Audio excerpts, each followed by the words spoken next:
الله وبركاته. اقرأ باسم ربك الذي خلق خلق الإنسان من علق اقرأ ربك الأكرم الذي علم بالقلم. যাবতীয় উপাসনা আরাধনা সমুদায় প্রশংসা সেই বিশ্ব নিয়ন্তার প্রতি নিবেদিত। তিনি মহিয়ান মরিয়ান ও সর্বশক্তিমান অনন্ত সিন্ধুর লাগি ভগবান। সমস্ত পৃথিবী যার করে গুণগান, ব্যক্তিত্ব ভালোবাসা সহিত করি তার প্রশংসা। সকলেই বলি আলহামদুলিল্লাহ। তারপর শত করি দরুদ সালাম বর্ষিত হোক সেই মহামানবের প্রতি, যিনি আগমন করেছিলেন বিশ্ববাসীর করুণায় ভ্রান্ত পথিকের পথে দিশারি রূপে, যার উপাধি ছিল আল আমিন সাদিক আমানতদার সত্যবাদী, যিনি মানব জাতিকে অজ্ঞতার অন্ধকার থেকে জ্ঞানের আলো দেখিয়ে বিশ্ববাসীকে আদেশ দেন তালাওয়াত ইল্লি ফারিদাতুন আলা কুল্লি মুসলিমিন। সেই নবী শানে বলে দরুদ সালাম সকলেই বলি সাল্লাল্লাহু আলাইহি ওয়াসাল্লাম। আজকে আমার বক্তৃতার মূল বিষয় হলো আমি মাকতুব। সম্মানিত শ্রোতা মণ্ডলী, আসসালামু আলাইকুম ওয়া রাহমাতুল্লাহি ওয়া বারাকাতুহু।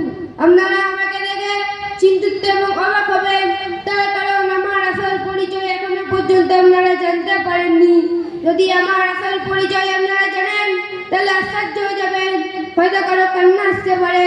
আমি হলাম ওই ফার্মেসি যাকে আপনারা মাকতুব নামে জানেন, এবং ওই মাকতুব ফেরি নবী করিম সাল্লাল্লাহু আলাইহি ওয়াসাল্লাম নিজে মদিনা মুনাওয়ারা মসজিদে নববীতে শুরু করেছিলেন।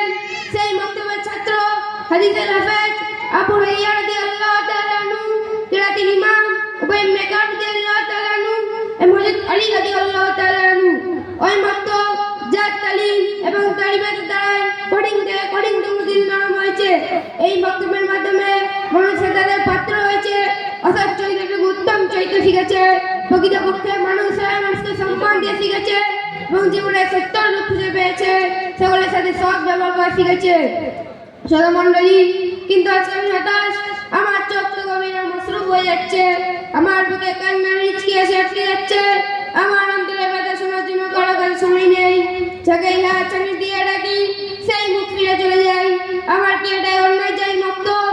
বিগত দিনের সামনে সকাল থেকে সন্ধ্যা পর্যন্ত আল্লাহর পবিত্র কুরআন এবং রাসূল সাল্লাল্লাহু আলাইহি ওয়াসাল্লামের হাদিস পড়া হতো, মাসলা মাসাইলের চর্চা হতো, রাসূল সাল্লাল্লাহু আলাইহি ওয়াসাল্লামের সিরাত নিয়ে আলোচনা হতো। কিন্তু আজকে আমি একা, আমার মধ্যে অন্ধকার ছেয়ে গেছে, আমার কোলে আলো জ্বালানোর মতো কেউ নেই। কে জ্বালাবে আলো? কে জ্বালাবে ইসলামের প্রদীপ? আজকে মায়েরা আমার থেকে বাচ্চাদেরকে ছিনিয়ে নিয়েছে, তাদেরকে আমার কাছে থেকে দূরে সরিয়ে নিয়েছে, আমার সাথে সম্পর্ক বিচ্ছেদ করে দিয়েছে এবং তাদেরকে এমন এক শিক্ষা দীক্ষাকে দিয়েছে যেখানে দিন তো দূরের কথা দিন শেষ করার এবং আমাদের বাচ্চাদের দিন ইমান শেষ করার চক্রান্ত সেখানে হচ্ছে। প্রিয় শ্রোতা মণ্ডলী, আপনারা একটু চিন্তা করে দেখুন তো, আপনারা আপনাদের বাচ্চাদের উপর অত্যাচার করছেন না তো?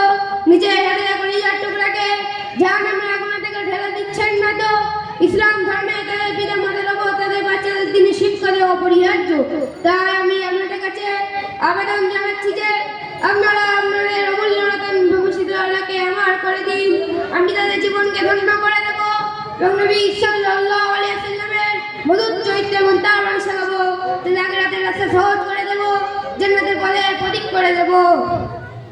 প্রিয় শ্রোতাগণ, আমি সেই চিরদুখী মাকতুব, আমার দুঃখ অন্তরকে একটু ঠান্ডা করে দিন। আপনার অমূল্য রতন ভবিষ্যৎ আলোকে আমার করে দিন। আমি তাদের জীবনকে ধন্য করে দেব এবং মা আমরা নূরের মুকুট এবং জান্নাতের রাস্তা দেখাবে। আমিন আমিন আমিন। ওয়া আখির দাওয়ানা আলহামদুলিল্লাহি রাব্বিল আলামিন। আসসালামু আলাইকুম ওয়া রাহমাতুল্লাহি ওয়া বারাকাতুহু। ওয়া আলাইকুম আসসালাম ওয়া রাহমাতুল্লাহি ওয়া বারাকাতুহু।